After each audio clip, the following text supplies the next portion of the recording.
Karbala की धरती पर जब इमाम हुसैन का काफिला आ रहा है, हजरत औनो मोहम्मद की रूह निकल गई, इस्लाम बोलता है जिंदा है। हजरत अब्बास के बाजू कट गए, इस्लाम बोलता है जिंदा है। हजरत अली असगर के हल्क को तीर पार कर चुका, इस्लाम बोलता है जिंदा है। हजरत जुहैर बिन कीन की रूह मलकुल मौत आके ले जा चुके, इस्लाम बोलता है जिंदा है।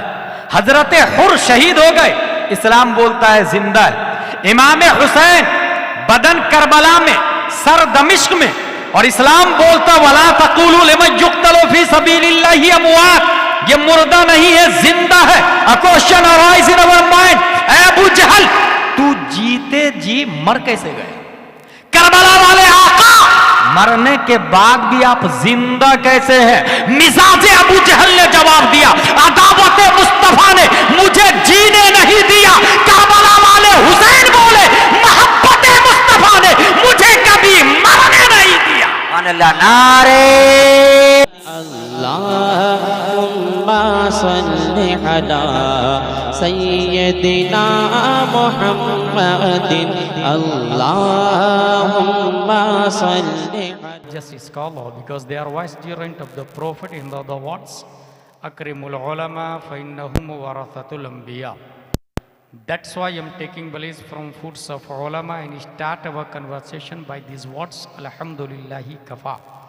Wassalatu wassalamu ala Muhammadin nabiyyikal mustafa wa rasulikal murtada wa habibikal mustafa wa alihi dhawi sidqi was safa wa sahbihi ulil hubbi wal wafa wa khulafaihi sadatina Abi Bakrin as-Siddiq al-Akbar wa Umar al-Faruq al-Azam wa Uthman al-Ghani dhin nurayn wa asadillahi aliyyin al-murtada wa waladihi al-imam Hasan al-Mujtaba wa sibtihi al-imam Husayn ad-Dafi' al-karb wal-bala wa filsati kabdihi al-batul az-Zahra sayyidati an-nisa wa ibnihi sayyidina Abdul Qadir ghawth al-wara वसराज उम्मती सैयदना अबी हनीफत इमाम अइम्मतिल हुदा व अला मुजद्दिदिल आज़म लिदीनिही व मिल्लतिही मुर्शिदिना अहमद रज़ा। अम्मा बाद फ़अऊज़ु बिल्लाहि मिनश शैतानिर रजीम, बिस्मिल्लाहिर रहमानिर रहीम, फ़अतबिरू या उलिल अबसार, सदक़ल्लाहुल अज़ीम। हुज़ूर अलैहिस्सलाम की बार वो जलसा गौसिया था, मुक़र्रिर ख़ुसूसी शेख अब्दुल क़ादिर जिलानी हुआ करते थे। मैं एक और तकरीर जानता हूँ जो सिर्फ 3 लाइन की है। 3 लाइन की तकरीर ने 7000 के मजमा पर इश्क़ मुस्तफ़ा का वो जुनून तारी किया कि 800 साल तक कुफ्र की छाती पर इस्लाम का झंडा लहराया था। वो 3 लाइन की तकरीर ये है, अय्युहन्नास ऐनल मफर, अल बहरु मिन वराइकुम वल अदु अमामकुम वलैस लकुम वल्लाहि इल्ला सिद्क़ वस्सब्र। मेरे दोस्तों, कहाँ जाओगे? सामने दुश्मन, पीछे समंदर, डॉल्फिन, ब्लू व्हेल, शार्क, मगरमच्छ, दोनों जान के दुश्मन। सिवाय इलाए कलिमा हक के दिया इज नो ऑप्शन। मुक़र्रिर ख़ुसूसी का नाम है हज़रत तारिक बिन ज़ियाद रज़ियल्लाहु ताला अन्हु। 7000 का मजमा उनकी फ़ौज है और स्पेन की धरती है जहां 800 साल तक इस्लाम का झंडा लहराया था। मैं एक और जलसा को जानता हूं जो अपने इंडिया का जलसा था 5, 6, 7 मई 1972, जिसमें हुजूर अहसनुल उलमा भी थे, हुजूर सैयदुल उलमा भी थे, अल्लामा सिराजुल हुदा गयाबी भी थे, हुजूर मुफ्ती आज़म हिंद भी थे, हुजूर मुहद्दिस आज़म हिंद भी थे, हुजूर अल्लामा मुश्ताक अहमद निज़ामी भी थे, हुजूर अल्लामा अरशदुल क़ादरी भी थे, और रीढ़ की हड्डी की हैसियत से हुजूर मुजाहिद मिल्लत, हुजूर हाफिज मिल्लत थे। उस जलसे के बाद कौम को जो फ़ायदा मिला, उस फ़ायदा को अल-जामिअतुल अशरफिया मुबारकपुर के नाम से लोग याद करते हैं, जहाँ के फ़ारिगीन को मिसबाही कहा जाता है वहीं के फारिगीन हुजूर मदनी मियाँ हैं, हुजूर हाशमी मियाँ हैं, हुजूर अल्लामा कमरुज़्ज़मा आज़मी हैं, हुजूर मुहद्दिस कबीर है, हुजूर अल्लामा अरशदुल क़ादरी अलैहि रहमा है। अगर तबीयत अखाज़ हो तो one sentence can change your life. एक बात आपकी ज़िंदगी बदल सकती है। और अगर इंजॉय के लिए आए हैं तो ऐसे हज़ारों जलसे आमिलतुन नासिबतुन तस्ला नारन हामिया का मुतरादिब बनने में टाइम नहीं लेता है। अगर ये बात समझ ली आपने तो मेरी गुफ्तगू की हेडलाइन है एप्पल का कमाल। ये मेरा मौजूए सुखन है।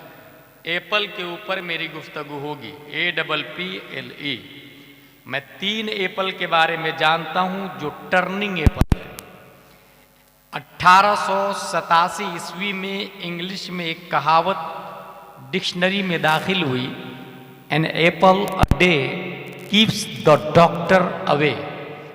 जो इंसान डेली एक एप्पल खाएगा डॉक्टर से दूर रहेगा। ये कॉमन है, हम और आप कोई भी इसको अमली जामा पहना सकता है। Health is wealth, common sentence. साबित हुआ कि जुमला फराइज फुरू हैं। सिद्दीक बल के गार में जां अपनी दे चुके और हिफ्ज़े जां तो जान फुरूज़े गुरर की है। साबित हुआ कि जुमला फराइज फुरू हैं, असलुल उसूल बंदगी उस्ताजवर की है।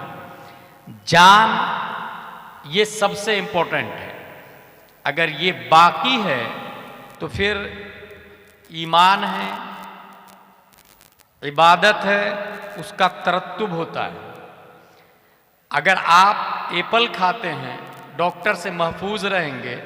और यूं भी एक इंसान अगर अपने पेट को 3 हिस्सों में डिवाइड करता है, पहला हिस्सा खाना, दूसरा हिस्सा पानी के लिए छोड़ता और तीसरा हिस्सा ऑक्सीजन के लिए छोड़ता है, तो वो बीमार नहीं रहेगा। फ्री का खाना मिले तो इतना ओवर खाना कि बदहजमी हो या बीमारियों का सामना करना पड़े, वो यूं भी जायज़ नहीं है। ये एक एप्पल की बात हो गई। दूसरा एप्पल 1642 ईस्वी में न्यूटन साइंटिस्ट पैदा हुआ और वो गार्डन में चहलकदमी कर रहा था। सडनली एक एप्पल उसके सर पे गिरा। ही thought why it fallen down straight rather than right left back front. ये एप्पल नीचे क्यों गिरा? इधर क्यों नहीं गया, इधर क्यों नहीं गया, उधर क्यों नहीं गिरा? ढूंढते ढूंढते ढूंढते उसने कहा कि जमीन के अंदर ग्रेविटी है, कशिशे फिक्ल है। जमीन की जिन्स से जो चीज होती है रिटर्न जमीन पर आ जाती है। दुनिया के सामने एक थ्योरी पेश किया, फादर ऑफ साइंस बना, नोबेल प्राइज होल्डर हुआ और दुनिया के बड़े साइंसदानों में उनका शुमार हुआ एक एप्पल की वजह से कि ये एप्पल नीचे क्यों गिरा। ग्रेविटी का थॉट। और इसको ABCDEFGHIJKLMNOPQRSTUVWXYZ वाले अच्छे से जानते हैं। जो लोग nursery, LKG, UKG, 5th 10th graduation, IAS, IPS, barrister, collector, राजदूत बनते हैं, CBSE वाले, उन्हें अच्छे से पता है who is Newton scientist and his brilliant theory. Gravity क्या है? लेकिन आपको हैरत होगी, मैं एक बात बताऊं। एक 7 साल का बच्चा डॉक्टर के पास जाता है। डॉक्टर अपने फ्रेंड से न्यूटन की थ्योरी के बारे में बात कर रहा था। क्या थ्योरी दिया यार न्यूटन ने? ग्रेविटी का आज तक किसी ने नहीं बताया था कि जमीन अपनी हद तक अपनी अशिया को खींच लेती है और उसका दायरा जहां खत्म होता है फिर उसके आगे की चीज को नहीं खींच पाती। ये बहुत न्यू डिस्कवर्ड किया न्यूटन साइंटिस्ट ने।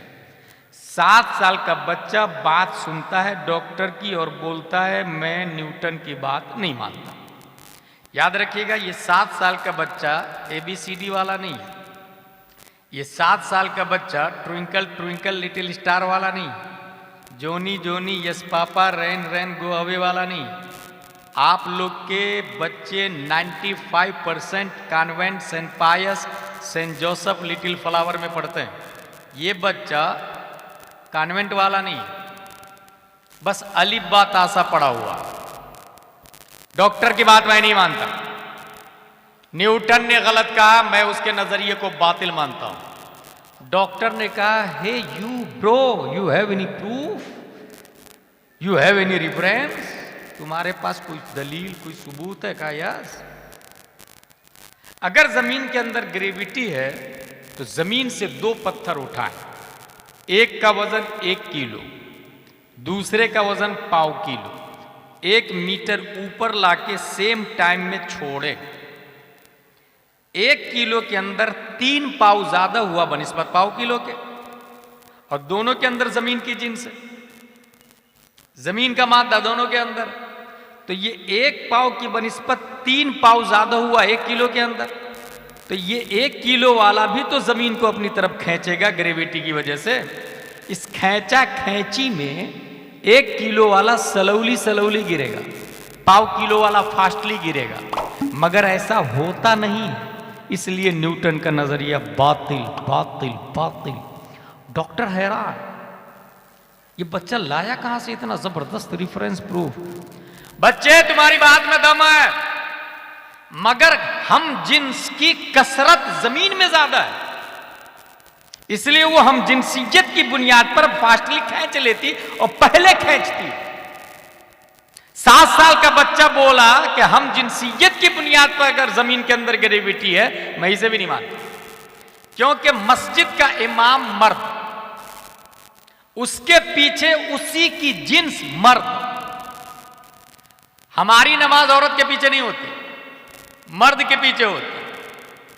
और मैं तमाम फिरक़े अहले हदीस से यह कहूंगा कि एक भी नमाज ऐसी बता दो कि मस्जिद नबवी में हजरत आयशा ने पढ़ाई हो और नबी ने पढ़ी हो, या हजरत फातिमा तो ज़हरा ने पढ़ाई हो और नबी ने पढ़ी हो।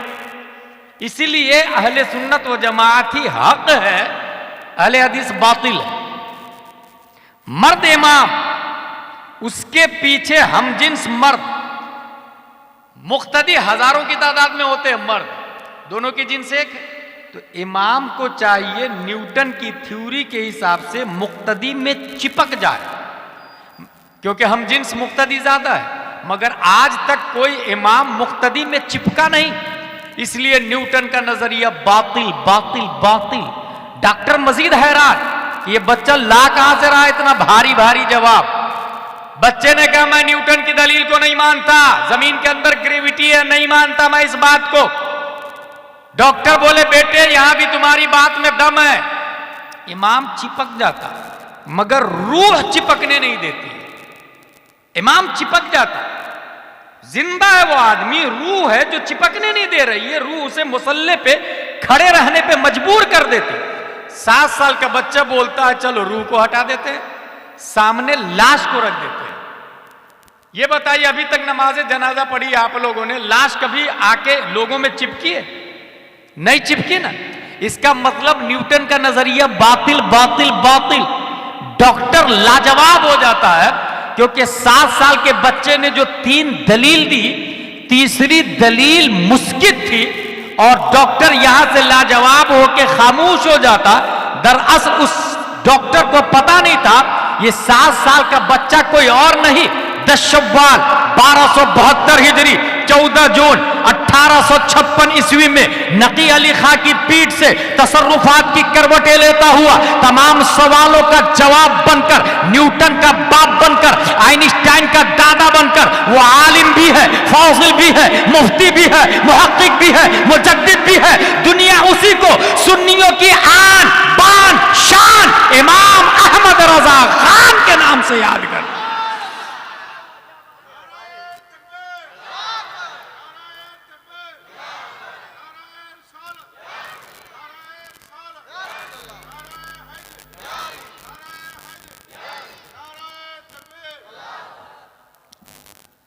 तीसरा एप्पल आ रहा, 2 एप्पल की बात हो गई।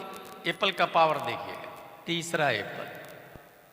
अगर यहां पर गाड़ी के नीचे किसी को 1 करोड़ रुपया मिल जाए तो वो कहेगा भाई साहब किसका 1 करोड़ रुपया? No, he will see left right front back. अगर कोई नहीं है तो चुपके से जेब में रखे। मगर एक आदमी को एक एप्पल मिलता है, वो खा लेता है। He thought it is not allowed according to Islam। यार ये तो हराम हो गया, ये तो पूछा ही नहीं मैंने किसका है, हलाल है या हराम है, मैं बगैर इंक्वायरी के खा लिया। याद रखिएगा, इंसान में और जानवर में 90% डीएनए इक्वल है, जिसका फुल फॉर्म है डिऑक्सी राइबो न्यूक्लिक एसिड। दोनों नंगे पैदा होते हैं, इंसान भी जानवर भी। बड़ा होके जो कपड़ा नहीं पहनता है वो जानवर है, और जो कपड़ा पहन लेता है वही हजरत इंसान है। कुछ समझ में आया? इसका मतलब मालदा में जो जितना कम कपड़ा पहने उतना ही कम इंसान जानवर ज्यादा है। अब जो अपनी बहन बेटी को कम कपड़ा पहना रहा है वो इंसान बना रहा है या जानवर, वो डिसाइड कर सकता है। भूख दोनों को लगती है, हंसने वाली बात नहीं, रोने वाली बात। भूख दोनों को लगती है, जानवर को भी इंसान को भी। भूख मिटाने से पहले हलाल और हराम की तमीज न करे वो जानवर है, और जो हराम को लात मार के सिर्फ हलाल खाए वो हजरत इंसान है। अंदाजा कर सकते हैं मालदा टाउन में कौन कौन जानवर है और कौन कौन इंसान है। जो भी हराम खाया, प्यास दोनों को लगती, देख ले आप, जानवर को भी इंसान को भी। खड़े खड़े कहीं भी पानी पीना शुरू कर दे वो जानवर है, और जो बैठकर 3 सांस में बिस्मिल्लाह शरीफ पढ़ के पाक पानी पिए उसे हजरत इंसान कहा जाता है। कितना मामूली फर्क। पेशाब दोनों करते, इंसान भी जानवर भी। जो कहीं भी शुरू हो जाए उसे वो जानवर कहते हैं, और जो बैठकर तन्हाई में खलवत में पेशाब के बाद पानी लेता है उसे हजरत इंसान कहा जाता है। हराम को लात मार के हलाल खाने वाला वो इंसान है। जो हराम हलाल दोनों खा रहा वो तो लाइक एनिमल्स, वो जानवर है। मोदी उसे इंसान मान सकता है, सीनियर सिटीजन दे सकता है, योगी मान सकता है, गवर्नमेंट इंसान मान ले, इस्लाम इंसान मानने को तैयार है। मैं एक कॉमन मिसाल दे दूं आपको। अपने यहां जामे मस्जिद में अगर किसी का इंतकाल हो जाए तो ऐलान होता है फला का इंतकाल हो गया, नमाज जनाजा जोर के बाद अदा की जाएगी, इन्ना लिल्लाहि व इन्ना इलैहि राजिऊन।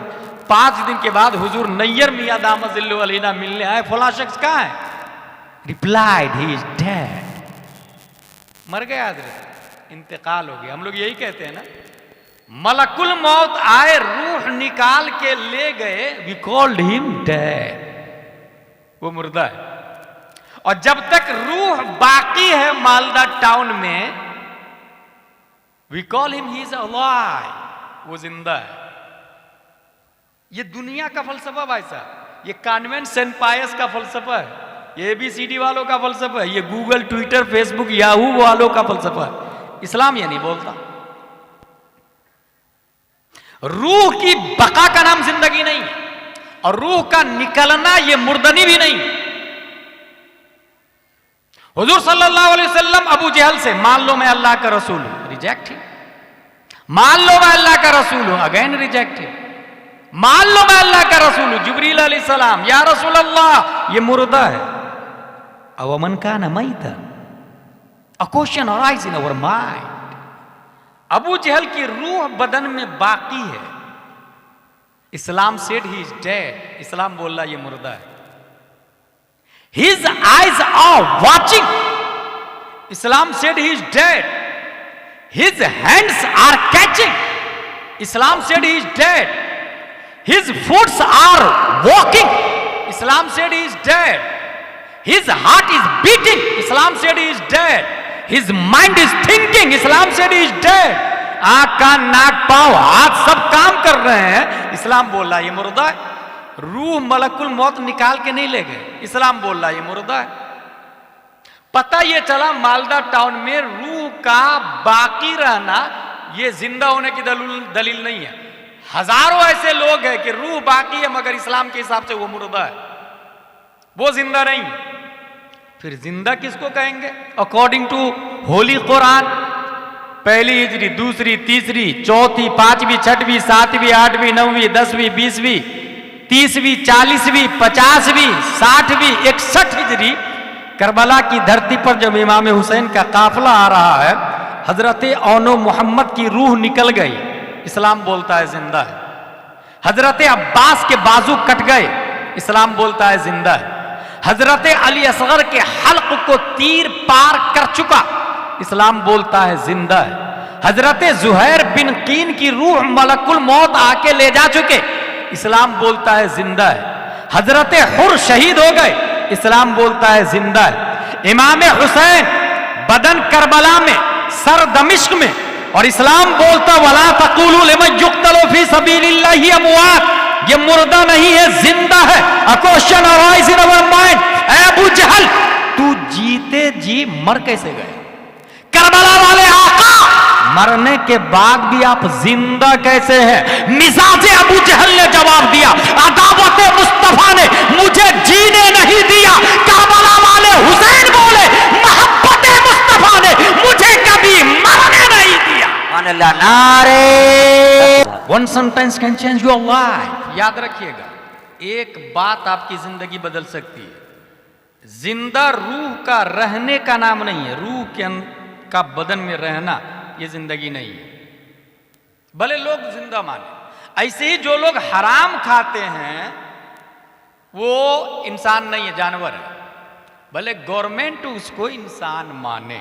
अच्छा, हराम की डिफिनेशन क्या है?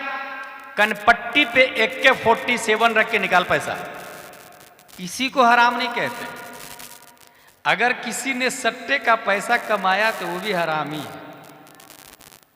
अगर किसी ने सूद का पैसा अपने पास रखा तो वो भी हरामी है। अच्छा, आज सूद का कारोबार क्या? 1 लाख, 2 लाख हुआ, 3 लाख हुआ, 4 लाख हुआ, 1 करोड़ हो गया। भाई साहब, वो 1 करोड़ आपका है ही नहीं, इसीलिए शरीयत में आया है कि उस पर ज़कात भी नहीं।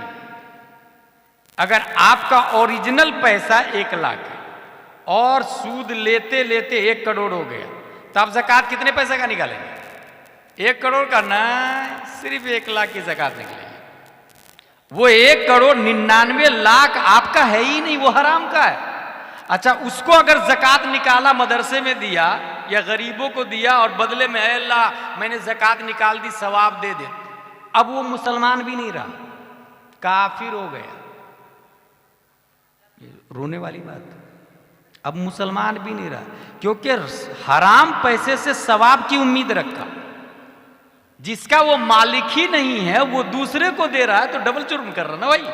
और वो भी अल्लाह ताला जो सब जानता है, अल्लाह से बेहतर कौन जानता है? सब जानता है अल्लाह तबारक व तआला। इसी तरीके से अगर किसी की 1 इंच जमीन ले ली, 1 इंच जमीन, 1 एप्पल, 1 रुपया ले लिया और मर गया, मैदान माशर में मौला मेरा 1 एप्पल खा लिया था इसने, मेरा 1 रुपया ले लिया था मौला इसने, मौला मेरी 1 इंच जमीन पर इसने बिल्डिंग बना ली थी कब्जा करके, 10 मंजिला बिल्डिंग। रब्बे कदीर हाजिर करेगा, क्यों तूने इसकी 1 इंच जमीन ली?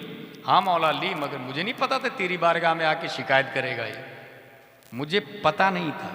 अगर ये बोला ना इंसान ने, तो अल्लाह ताला उलमा को हाजिर करने पर कादिर है कि इन्होंने पता नहीं बताया था 1 इंच भी हराम है। मस्जिद में आधा घंटा हर जुम्मा तकरीर करके नहीं बता रहे थे कि हराम है 1 इंच लेना भी, 1 रुपया लेना भी। गुलाम रब्बानी गुलाम जिलानी को बुला करके 30,000 देने को तैयार, आधे घंटे की तकरीर के बदले 100 रुपया का मुसाफा करने को कोई तैयार नहीं, जबकि वो आधे घंटे की तकरीर मुझसे जामे तकरीर होती। मैं एक तकरीर कई शहर में कर लेता हूं, इमाम साहब हर जुम्मा नई नई तकरीर करते हैं, उनको कोई मुसाफा देने को तैयार नहीं होता। बहरहाल वो इमाम हाजिर हो जाएंगे वहां, मौला मैंने बताया था इसको 1 इंच लेना हराम है, 1 रुपया भी खाना हराम है। इंसान लाजवाब हो गए। जानते हैं क्या होगा? उसकी जो नेकियां होगी वो ट्रांसफर होने लग जाएगी उसकी तरफ जिसका 1 एप्पल खाया, जिसका 1 रुपया लिया या 1 इंच लिया, चाहे वो सूद के जरिए हो या सट्टा के जरिए हो।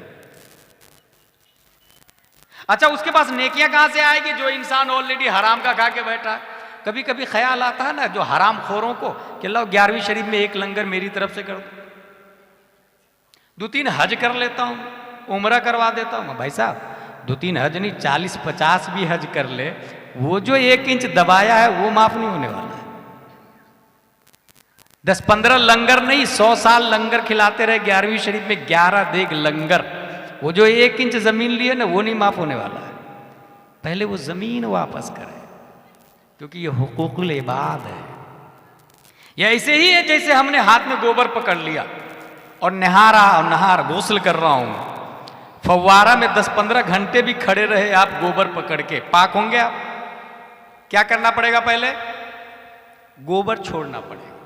कोई भी नजासत हाथ में लेके आप नहा रहे हैं तो पहले नजासत छोड़ें, तब पाक होंगे आप भाई साहब। ऐसे ही वो जो 1 इंच जमीन या 1 एप्पल हराम का खाया या 1 रुपया आपके पास है, वो मिसले नजासत गलीजा है, पहले वो वापस करें। और अगर बिल्डिंग बना लिए तो बिल्डिंग तोड़ें, फिर वो जमीन दें, फिर जाके हज करें। तो गुंबद खजरा के नीचे से आवाज आएगी, मनजारा कब्री वजबत लहू शफाअती, जिसने मेरी कब्र की ज़ियारत की उस पर मेरी शफाअत वाजिब हो गई। जब तक बंदे का हक नहीं अदा किया है तब तक हजारों हज कर लें वो कफारा नहीं हो सकता। ये इस्लाम है, कोई मजाक नहीं है, कोई खेल नहीं है। चूहा को भी भगवान मान लिया, कुत्ता को भी भगवान मान लिया, बिल्ली छछुंदर की भी पूजा कर ली। हजरत उमर फारूक आजम कितने जीनियस थे। वो कहते कि इस्लाम लाने के बाद मुझे एक चीज पे हंसी आती है, एक चीज पे रोना आता है। हंसी इस बात पर आती है कि आटे की मूर्ति बनाता था और जगह जगह पूजा करता था, you are our god, we are praying for you, आटे की मूर्ति की। और भूख लगती थी तो रोटी बना के खा जाता था। और रोना इस बात पर आता है कि अपने हाथों से अपनी बच्चियों को दफन करते थे। वो बोलती थी मैंने क्या गलती की, मैं कुछ नहीं मांगूंगी, फिर भी हम कुछ नहीं सुनते थे। इतने जीनियस उमर फारूक आजम फिर आटे की मूर्ति की पूजा कर रहा है। इससे ये बात समझ में आई कि अक्ल की वजह से इस्लाम नहीं समझ में आता, अक्ल की बुनियाद पर इस्लाम समझ में नहीं आता। इस्लाम समझने के लिए मदरसा का सहारा लेना पड़ता है, इस्लाम समझने के लिए उलमा का सहारा लेना पड़ता है, इस्लाम समझने के लिए मुजद्दिदीन का सहारा लेना पड़ता है। और ये मैं इसलिए बोल रहा हूं कि मालदा टाउन में कुछ जीनियस लोग हैं जिनके पास हर सवाल का अकली जवाब है, हर सवाल का अकली जवाब। आप जाके कहे भाई साहब सूद मत खाइए ना, हराम है, फौरन जवाब दे देंगे। वो मेहनत करता हूं, सब काम छोड़ के लिखा पढ़ी करता हूं, लाखों रुपया मैं बिजनेस में लगाता तो क्या उससे कमाता नहीं? उसको मैंने दिया, वो कमा रहा है, बदले में हमको दे रहा। ये लॉजिकली जवाब दे दिया, अकली जवाब दे दिया। मगर ये अकली जवाब है, अक्ल की बुनियाद पर इस्लाम समझ में आता तो उमर फारूक आजम मुसलमान होते। नबी ने दावत दी, नबी ने दुआ की, तब इस्लाम कबूल की। इसका मतलब सिर्फ अक्ल की बुनियाद पर, सिर्फ अक्ल की बुनियाद पर एक इंसान ये बोल रहा है कि वुजू में 5 फराइज है, अक्ल की बुनियाद पर, और दूसरा 7 साल का बच्चा है वो ये बोल रहा नहीं, वुजू में 4 फराइज है, चेहरा धोना, हाथ धोना, मसा करना, पांव धोना। अक्ल की बुनियाद पर आईएएस, आईपीएस, आईएफएस बोल रहा है कि 5 फराइज है वुजू में, और 7 साल का बच्चा बोल रहा नहीं 4 फराइज है। और 7 साल का बच्चा अक्ल की वजह से नहीं बोल रहा, अनवारे शरीयत में लिखा हुआ है इसलिए बोल रहा है। बताइए किसकी बात मोतबर होगी? 7 साल के बच्चे की बात मोतबर होगी, क्योंकि आईएएस आईपीएस अक्ल की बुनियाद पर बोल रहा है, लेकिन ये 7 साल का बच्चा अनवारे शरीयत में लिखा हुआ है इसलिए बोल रहा है। और अनवारे शरीयत में जो है वो कुरान और हदीस से माखूज है, और कुरान पढ़ के सुनाने वाले प्यारे मुस्तफ़ा सल्लल्लाहु अलैहि वसल्लम है, और प्यारे मुस्तफ़ा की अक्ल का ये हाल है। हो सकता है कोई इंसान आपसे बोले कि नबी से ज्यादा अक्लमंद आज का आदमी है। अगर कोई इंसान ऐसा बोल रहा तो उसको बताइएगा, अल्लामा दहलान ज़ैनी सीरतुन नबविय्या में रकम तराज है, इन्नल्लाह तआला लम युअति जमीअन नास मिन बदाई दुनिया इला इनक़िज़ाइहा मिनल अक़्ल फी जंबि अक़्ली सल्लल्लाहु अलैहि वसल्लम इल्ला कहब्बत रमलिन मिन बैनि रिमालि दुनिया। आदम से लेकर कयामत तक, जिसमें सुकरात, बुकरात, अरस्तु, फिसागोरिस, केपलर, आइंस्टाइन, जरकाली, स्टेफन कर्लियोन, एपीजे अब्दुल कलाम, इमाम महदी सब दाखिल है, अंबिया भी दाखिल है और साइंटिस्ट भी दाखिल है। उन सबको जो अक्ल दी गई है वो मिसले राय के बराबर दी गई है। मिसले राय। रेगिस्तान आपने अगर देखा है, रेगिस्तान में उंगली डुबोए, आपकी उंगली में 10 रेत के जर्रे होंगे, एक जर्रे रेत के बराबर पूरी दुनिया को अक्ल दी अल्लाह ने, और सरापा रेगिस्तान से ज्यादा प्यारे मुस्तफा को अक्ल दी है अल्लाह ताला। इसलिए नबी से ज्यादा जीनियस कोई नहीं आ सकता। 7 साल का बच्चा जो बोल रहा है वो अनवार शरीयत से बोल रहा है, जो हदीस में आया है, और हदीस हुजूर सल्लल्लाहु तआला अलैहि वसल्लम के कौल, फ़िल, तकरीर को कहते हैं। 1 रुपया हराम का, पहले वो वापस, 1 एप्पल खाया, उसने सोचा यार ये तो हराम है कि हलाल है, लाओ मैं एप्पल वाले को ढूंढ लेता हूं। ढूंढते ढूंढते ढूंढते एप्पल वाला मिल गया। हाँ भाई भाई भाई, मैंने आपका एप्पल खाया, मुझे माफ कर दीजिए ना। He thought he is not common man। उसने सोचा ये कोई आम आदमी तो नहीं दिख रहा यार, एप्पल की माफी मांगने के लिए इतनी दूर, इतनी लंबी मसाफत तय किया, ये कोई आम आदमी नहीं दिख रहा। लाओ मैं एक काम करता हूं, इसको मैं इससे फायदा उठा लेता हूं, ये अपना रिश्तेदार बना लेता हूं, इसको माफ करूंगा मैं एप्पल की गलती। तुमने एप्पल खाया ना, सेब खाया ना मेरे पास अंधी, लंगड़ी, लूली, बहरी लड़की है, तू शादी करेगा तब माफ करूंगा, नहीं तो नहीं करूंगा। उसने सोचा अंधी से शादी कर लूं, 40-50 साल के बाद मर जाऊंगा, लेकिन एप्पल का जुर्म तो माफ कर देगा ना।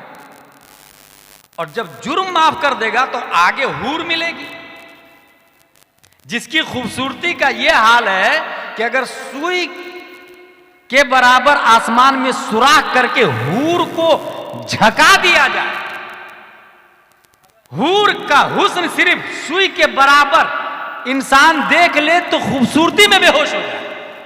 उसने सोचा मैं एप्पल का जुर्म माफ करवा लेता हूं, बदले में हूर मिलेगी, और अगर अंधी से शादी नहीं करता तो बदले में जहन्नम में जाऊंगा। यही वो मोमेंट है जहां इंसान गुनाह से बच सकता है। मोस्टली इंसान सोचता है यार वो मरने के बाद कौन देखता है। भाई साहब, ये जो मालदा टाउन में ये चंद लाख लोग हैं ना, हश्र में करोड़ों लोग होंगे। आपका दादा, परदादा, लकड़दादा, छकड़दादा, हकड़दादा, उनके दादा परदादा, सब माँ, बहनें, बेटियां, वो सोचती है मरने के बाद कौन जाता, देख लिए जितनी अय्याशी करनी हो आज ही कर लो। उनको नहीं पता। मैं एक बात पढ़ रहा था कि हश्र में सब लोग उठाए जाएंगे, तो पता है आप लोग को, सब नंगे उठेंगे, सब नंगे उठेंगे। सबसे पहले जिनको कपड़ा दिया जाएगा वो हजरत इब्राहिम अलैहिस्सलाम।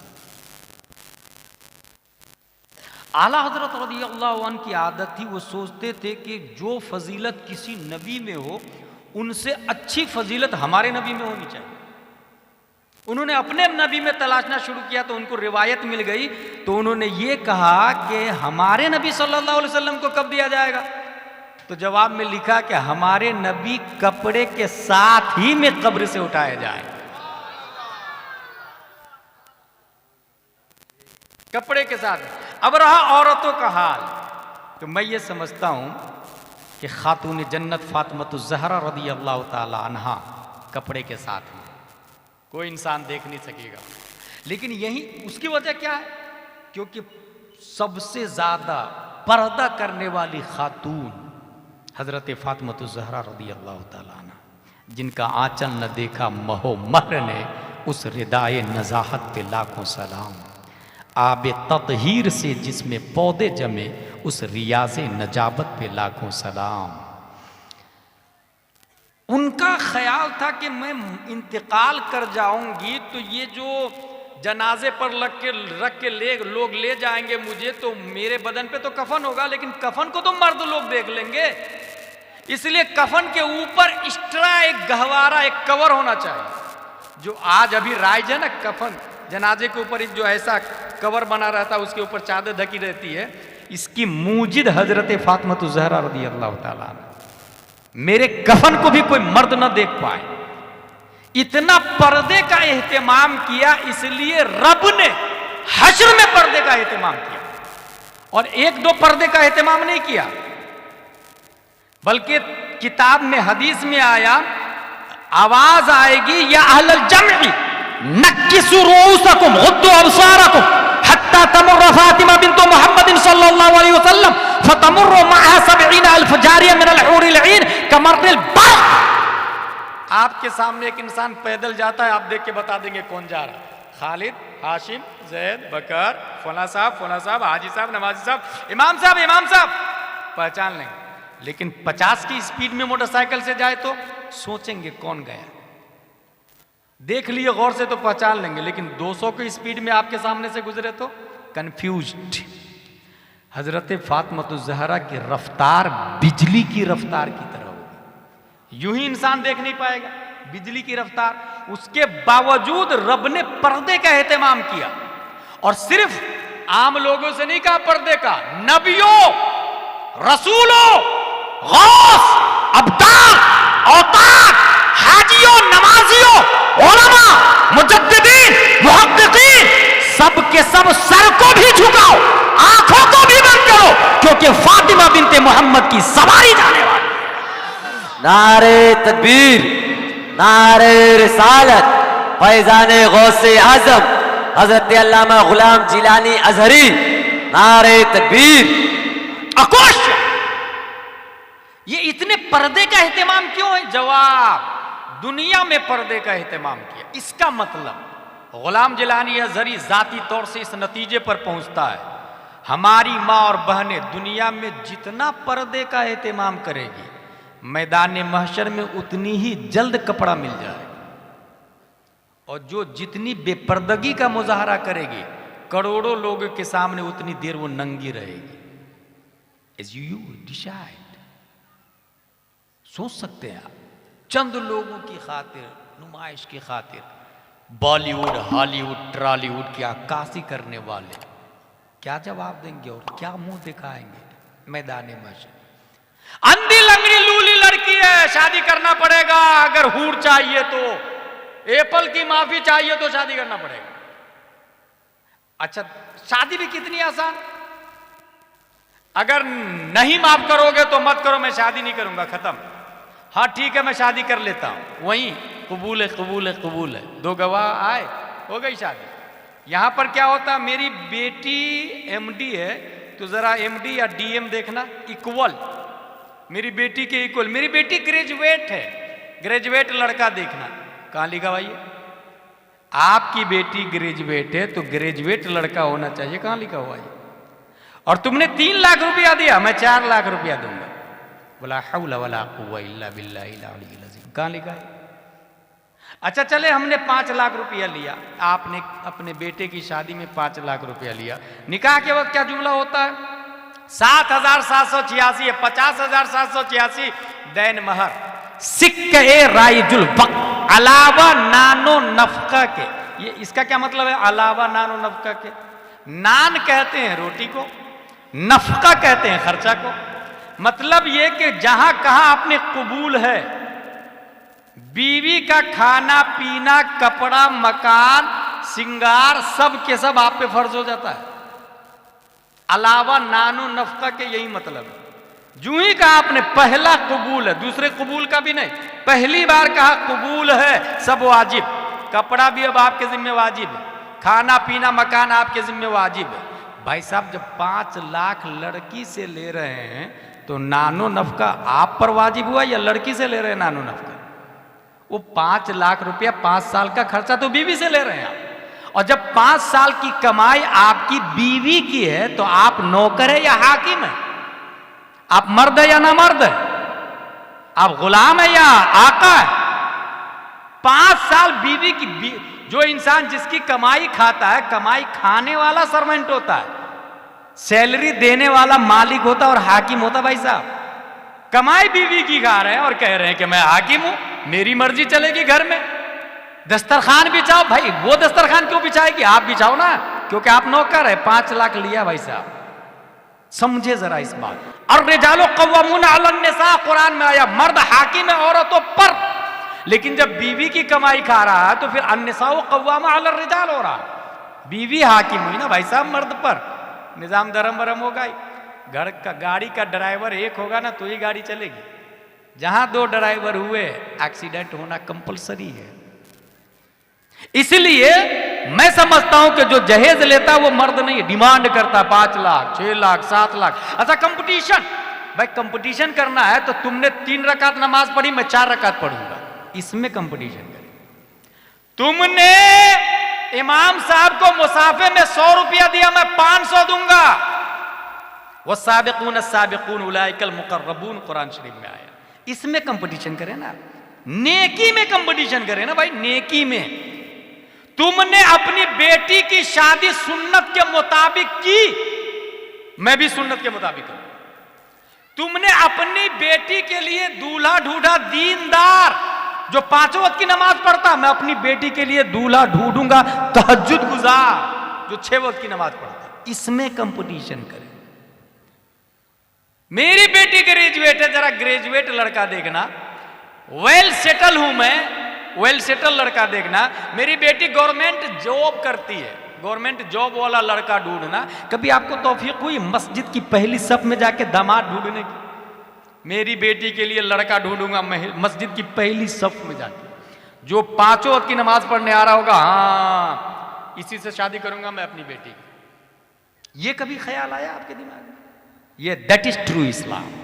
इसको इस्लाम, कौन सी भेड़ चाल में चल रहे हैं हम लोग, जो एक आगे गड्ढा में गिर रहा, सब गड्ढे में गिरते जा रहे हैं।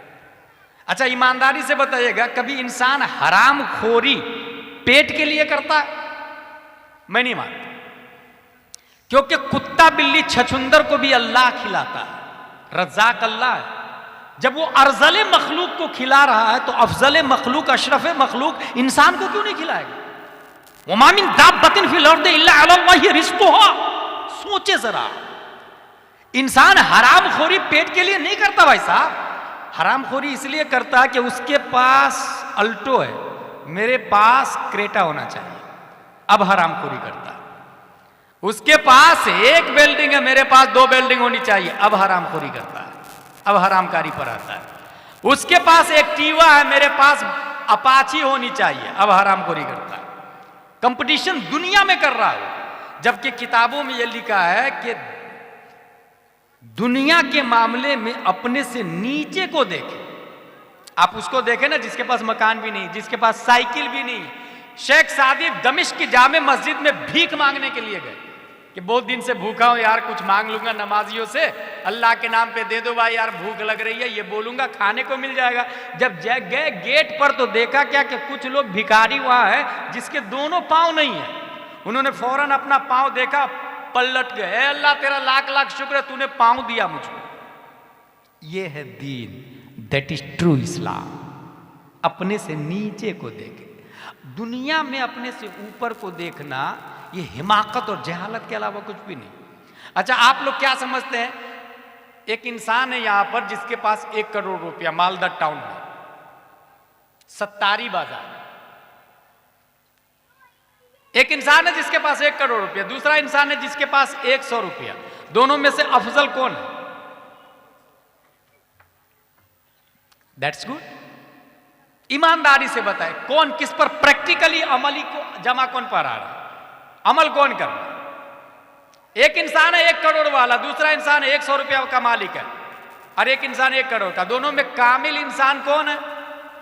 दूसरा सवाल, एक मैना है जिसकी चोंच में 1 गेहूं का दाना है, दूसरा मैना है जिसकी गर्दन में 1 किलो गेहूं की थैली लटकी हुई है। दोनों में से अफजल मैना कौन है? मंजिल मकसूद तक कौन उड़ के जाएगा? बीवी बच्चों से कौन मैना मिलेगा? अपने घोंसले में परवाज कौन कर सकता है? एक दाना वाला, एक दाना लाजिम है, नहीं तो वो जिंदा नहीं रहेगा। पता यह चला कि इंसान भी परिंदा है, लाहूत का। इन्ना लिल्लाहि व इन्ना इलैहि राजिऊन का यही मतलब है कि ऊपर से आए हैं, ऊपर ही जाना है।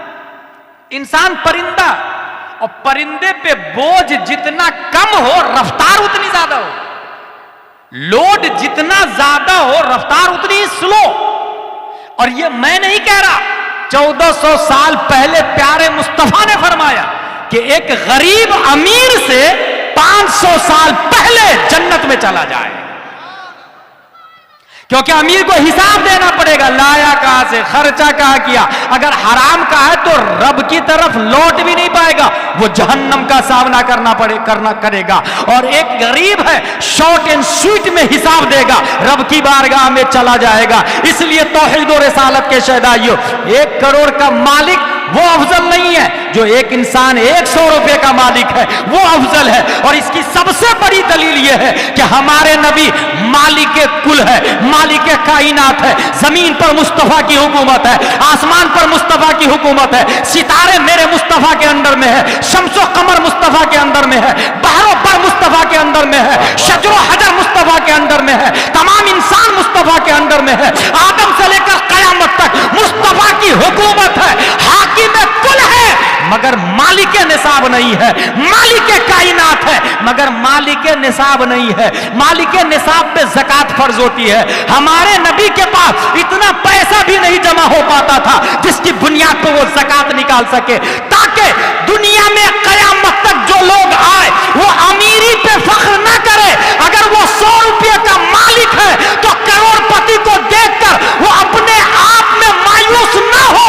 करोड़पति खुश हो रहा है, वो दुनियादार है, मगर ये 100 रुपये का मालिक खुश हो जाए, इसलिए कि 100 रुपये का मालिक होना ये मुस्तफा सल्लल्लाहु अलैहि वसल्लम की सुन्नत है। सुभान अल्लाह, सुभान अल्लाह। नारे तकबीर, अपने हाथों को फिजा में बुलंद करें, जवाब दे नारे तकबीर, नारे रिसालत, फैजान गौसे आजम, करामाते गौसे आजम, औलादे गौसे आजम, नारे तकबीर, नारे रिसालत, जिंदाबाद जिंदाबाद। एप्पल हराम का है कि हलाल का है, सामने वाला सोच लिया एप्पल की माफी मांगने आया, लाओ इससे बेटी की शादी करा देता हूं। अंधी लंगड़ी लूली बेटी है, करेगा?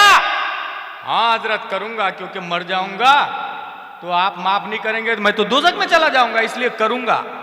अंधी से, लंगड़ी लूली से। भाई साहब, कभी आपने अपने आप में अपनी गैरत ईमानी से पूछा कि मेरे सामने किसी अंधी लड़की का प्रपोजल आए, हम क्या करें? कोई सोचने को तैयार नहीं। उन्होंने कहा कबूल है, कबूल है, कबूल है, निकाह हो गया। शॉर्ट एंड स्वीट में निकाह हो गया।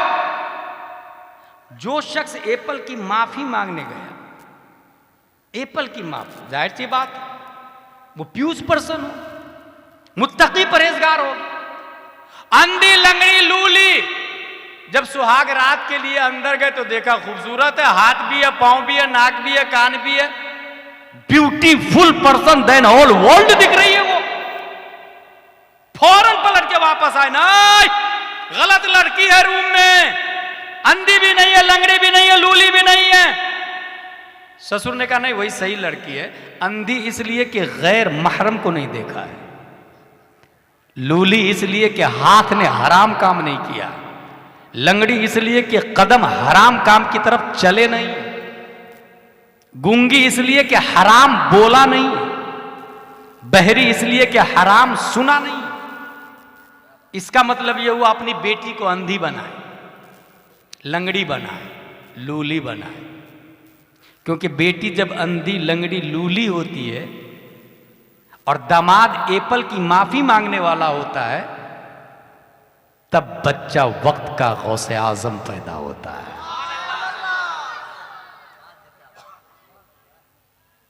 जिसने एप्पल की माफी मांगी वो शेख अबू साले है। जो अंधी लंगड़ी लूली लड़की थी वो उम्मुल खैर फातिमा है।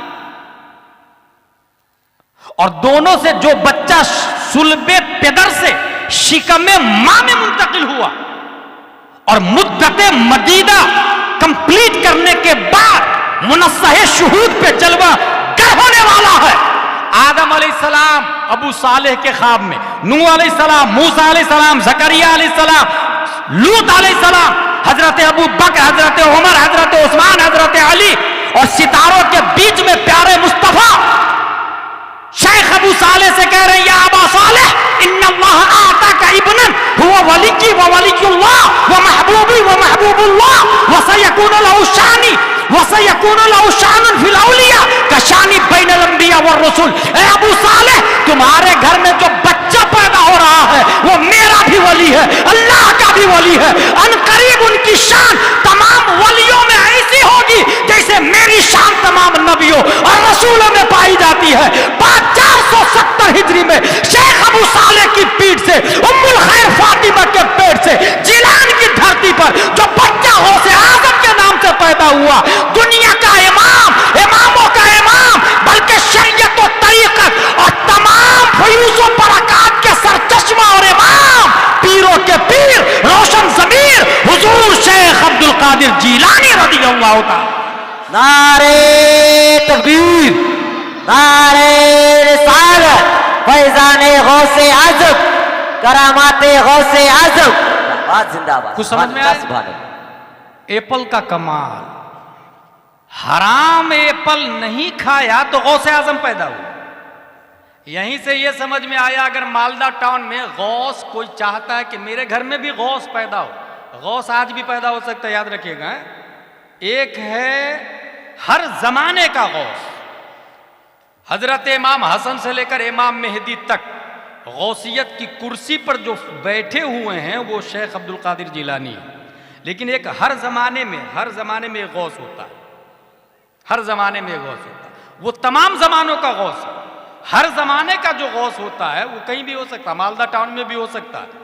लेकिन हाँ, जिसकी माँ ने हराम खाया, जिसके बाप ने हराम का एप्पल खिलाया, हराम का एक गेहूं का दाना खिलाया, एक चावल खिलाया, उसके यहाँ गौस नहीं पैदा होगा, उसके यहाँ वली पैदा नहीं होगा। हुजूर नैयर मियां दामजिल्लु अलैना ने कहा ना, हराम खाने वालों के यहाँ नेक लोग पैदा नहीं होते। अगर कोई हराम खा रहा है तो फिर उसके यहाँ नेक और सालेह बच्चा नहीं पैदा होगा। गौसे आजम रज़ियल्लाहु ताला अन्हु अपनी जिंदगी में मार्केट से खरीद के लाऊंगा तो हो सकता है चोरी का माल हो, इसलिए खुद ही से खेती करते, फसल उगाते थे, काटते थे, खाते थे और गरीबों को भी खिलाते थे। गौसे आजम रज़ियल्लाहु ताला अन्हु, उनकी फजीलत में सिर्फ इतना याद रख ले, गौसे आजम रज़ियल्लाहु अन्हु की फजीलत में, कि हम लोग जलसा कर रहे हैं ताकि कुछ दिन की बातें सीख लें, इस्लाह हो जाए। मगर यह फैक्ट है कि एक जलसा इस्लाह सट्टारी के लिए काफी नहीं। हर फर्द की इनफिरादी जिम्मेदारी, इनफिरादी।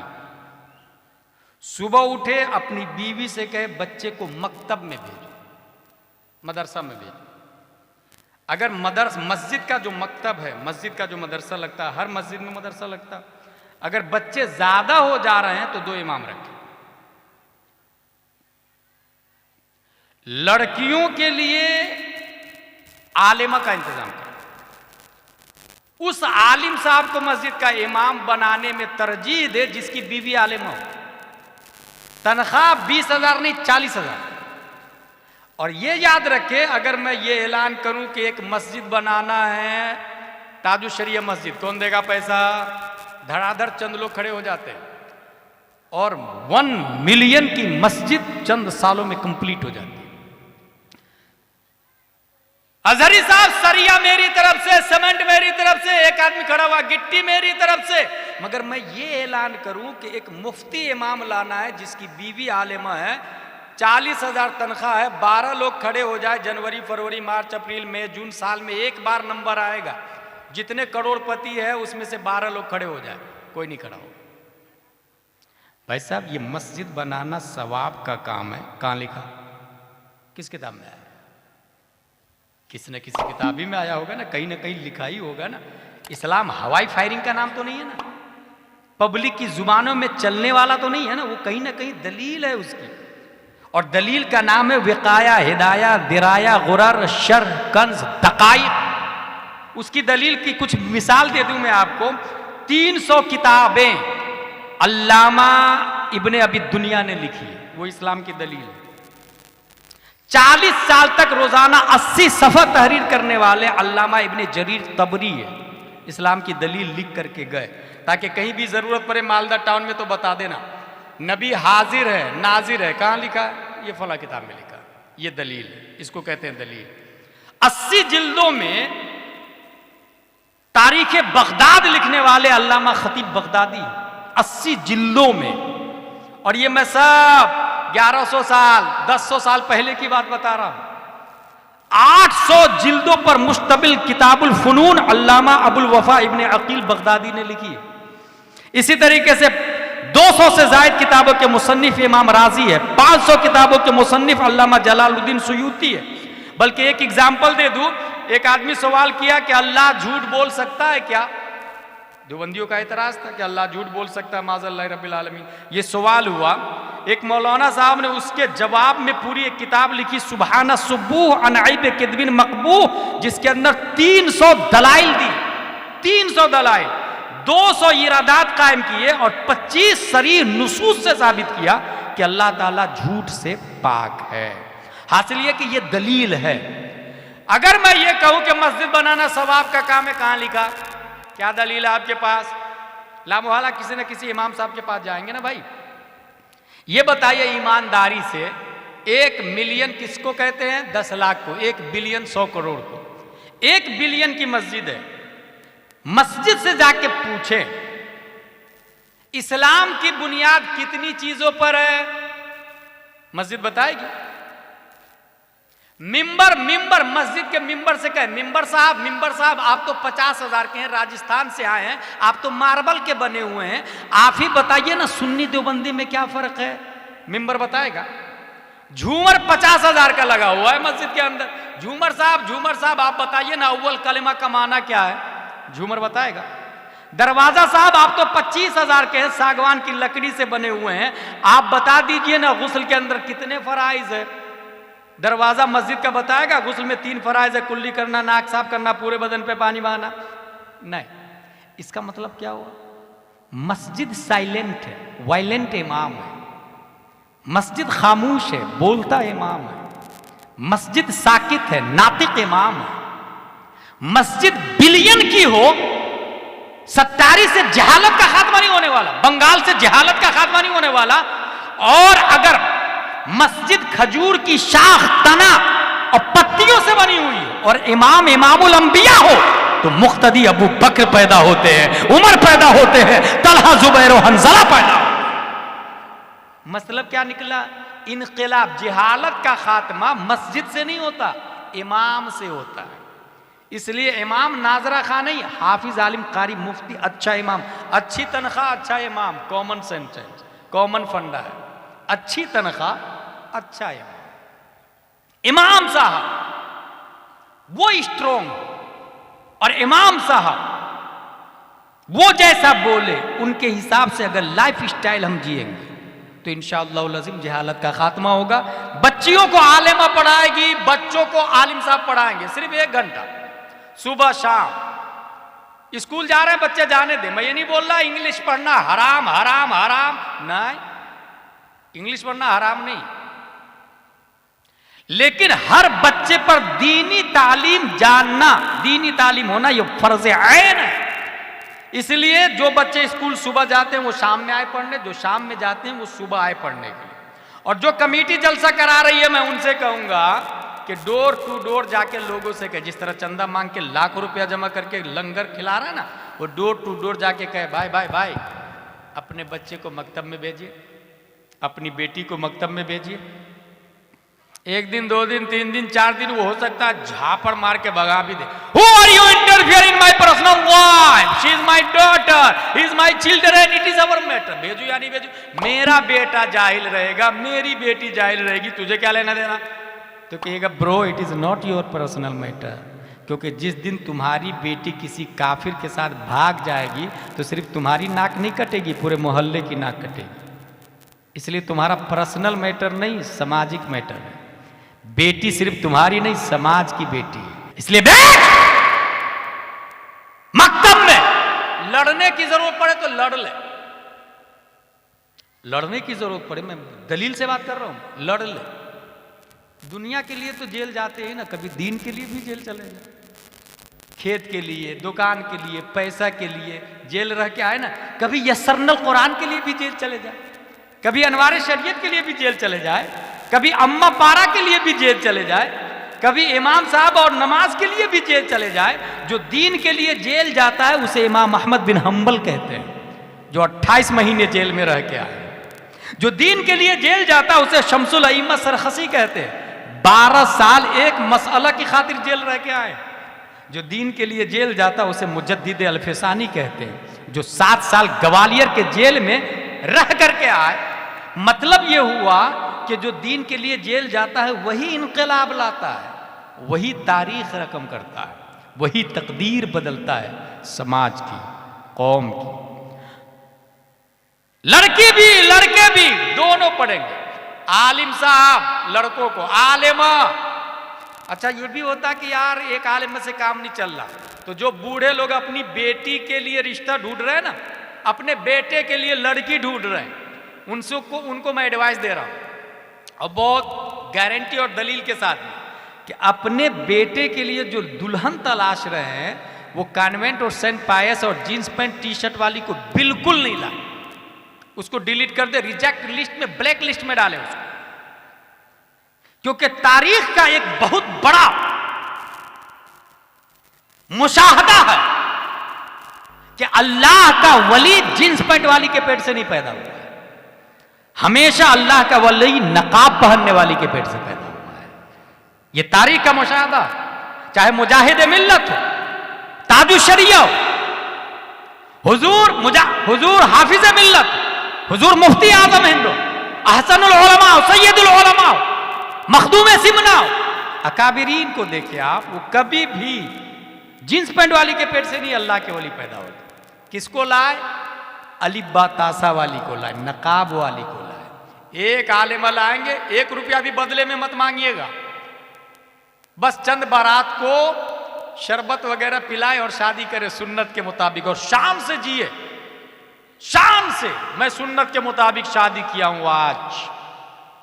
अब जो घर में आलिमा आएगी ना, वो आलिमा, एक आलिमा 100 को आलिमा बनाएगी। याद रखिएगा, 100 जाहिल मिलके भी किसी जाहिल को आलिम नहीं बना सकते। एक आलिम हजारों जाहिल को अल्लामा बना सकता है। एक आलिमा आएगी 10 को आलिमा बनाएगी, 10 100 को 100, 1000 को 1000, लाख को, पूरा मालदा टाउन इल्मी माहौल से गूंज उठेगा। तो हर शख्स की जिम्मेदारी है कि इनफिरादी तौर से सुबह उठे, अपनी बीवी को बोले कि बच्चे को तैयार किया आपने, मकतब में भेजे 1 घंटे के लिए, आधे घंटे के लिए। महीने में एक बार आलिम साहब को बुला ले। आखिरी बात, मेरी तकरीर खत्म हो रही है। महीने में एक बार आलिम साहब को, काहे के लिए आलिम साहब को बुलाएंगे? बहुत अच्छा तरीका बता रहा हूं मैं आपको। अपने यहाँ बाप का इंतकाल होता, दादा का, माँ का इंतकाल होता, इमाम साहब 10 बच्चे को भेज दीजिएगा, कुरान खानी है मेरे यहाँ। अच्छा, ये 10 बच्चे आए, एक बच्चे ने 3 पारे पढ़े, एक कुरान शरीफ खत्म। ए अल्लाह, एक कुरान शरीफ का सवाब मेरी वालदा की रूह को पेश करता हूँ, कबूल फरमा बहक़ ला इलाहा इल्लल्लाह मुहम्मदुर रसूलुल्लाह सल्लल्लाहु अलैहि वसल्लम। यही होता है ना। इमाम साहब, मेरी माँ का इंतकाल हो गया है, 10 पेटियाँ 10 मस्जिदों में पहुँचवा दीजिएगा, बराई साले सवाब मरहूमा फुला फुला की माँ। मस्जिद में पेटी गई, पढ़ा किसने? पढ़ा किसने? दूसरे ने अपनी मां के नाम से पेटी दिया था तो आपने पढ़ा था। फिर आप अपनी मां के नाम से देंगे तो दूसरा क्यों पढ़ेगा? बेवकूफ है क्या दुनिया वाले? टीट फॉर टैट, कमाता दीनो तो दान, जैसी करनी वैसी भरनी। दूसरे के नाम से आप नहीं पढ़ेंगे तो आपकी मां के नाम से दुनिया पढ़ पढ़ के देगी आपको। नतीजतन पेटी पे पेटी जमा हो जाती है। मुतवल्ली साहब, पेटियां पुरानी हो गई, पारे बोसीदा हो गए, दफन कर दो क्या? बोले हाँ दफन कर दो। गई पेटी मिट्टी के नीचे। ये क्यों हुआ? खुद मुफ्ती बन गए, पेटियां भेज दिया था। भाई साहब कहाँ लिखा पेटियां देना सवाब का काम? किसी न किसी किताब ही में लिखा होगा ना। पहले इमाम साहब से पूछें किस चीज की जरूरत है मदरसे में। अगर इमाम साहब कहे झाड़ू की जरूरत है तो पेटी देने से ज्यादा सवाब झाड़ू देना है।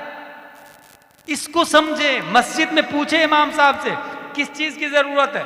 इमाम साहब बोलेंगे यसरनल कुरान दे दो, बहार शरीयत दे दो, फतावा रज़विया दे दो, बुखारी शरीफ दे दो, तो उसमें ज्यादा सवाब हुआ। खुद से मुफ्ती नहीं बने। खुद से मुफ्ती बनने की वजह से इस्लाम का जो हाल है ना वो देख रहे हैं आप। बहुत आसान लफ्जों में होता है ना, नमाज पढ़ रहे हैं, इमाम साहब रुकू में थे, मुक्तदी भी रुकू में था, तमाम मुक्तदी रुकू में थे। एक आदमी आया, देखा इमाम साहब रुकू में, वो सीधा नियत बांधा अल्लाहू अकबर, रुकू में। जो ही गया रुकू में, इमाम ने सजदे से सर उठा लिया। हाजी साहब से पूछा, हाजी साहब मैं जब रुकू में जा रहा था तो इमाम उठ रहे थे, मेरी रकात हुई कि नहीं हुई? मेरे ख्याल से हो जाएगी। ये जिसने बोला ना मेरे ख्याल से, वही दीन को बर्बाद कर रहा है। क्योंकि इस्लाम ख्याल से नहीं चलता, कुरान से चलता है, हदीस से चलता है। इसलिए जब भी ऐसी नौबत आए सीधे इमाम साहब से पूछेंगे, इमाम साहब से राब्ता करें। हासिल यह कि वो पेटी देना, गई पेटी पानी मिट्टी में, पूछ के दे। और कुरान खानी का नया तरीका बताऊं कि महीने में एक बार या साल में एक बार इमाम साहब को बुलाए और इमाम साहब से यह कहे सूरह कौसर की तफसीर बताए, या वो दुहा वल्लैली इज़ा सजा इसकी तफसीर करके बताए। एक आयत की तफसीर, दो आयत की तफसीर। मां और बहनों को पर्दे में रखे, लड़के मर्द आगे रहे इमाम साहब के सामने। इमाम साहब आने से पहले अपनी बीवी और बेटियों को बता दे, वो जो हजरत आ रहे हैं ना, वो मेरे भी उस्ताद है और तुम्हारे भी उस्ताद है, क्योंकि नबी के शागिर्द है, वो नबी के नाइब है, वारिसे अंबिया है, इसलिए वो हमारे भी गुरु तुम्हारे भी गुरु। ये अपनी बेटी के भेजे में उतारे। और याद रखे, जिस घर में आलिम आता है उस घर की बेटी काफिर के साथ नहीं भागती।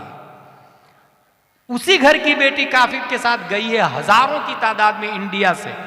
जिस घर में इंग्लिश तो है, कॉन्वेंट तो है, इंग्लिश टॉकिंग है, इंग्लिश नोइंग है, इंग्लिश रीडिंग है, सब कुछ है, मगर कुरान दा नहीं है, उलमा की आमदो रफ्त नहीं है। अपने बेटी के दिमाग में आपने उतारा ही नहीं कि आलिम नाइबे नबी है। वो वही बोलते हैं मिंबर रसूल से जो 1400 साल पहले मस्जिद नबवी से मुस्तफा बोला करते थे सल्लल्लाहु अलैहि वसल्लम। हासिल सूरह दुहा एक आयत पढ़ी और कहिए इमाम साहब को तफसीर करके बताएं। इमाम साहब ने तफसीर बताई, आपने तफसीर सुन ली, उर्दू में तफसीर बताएंगे, तफसीर समझ लिए।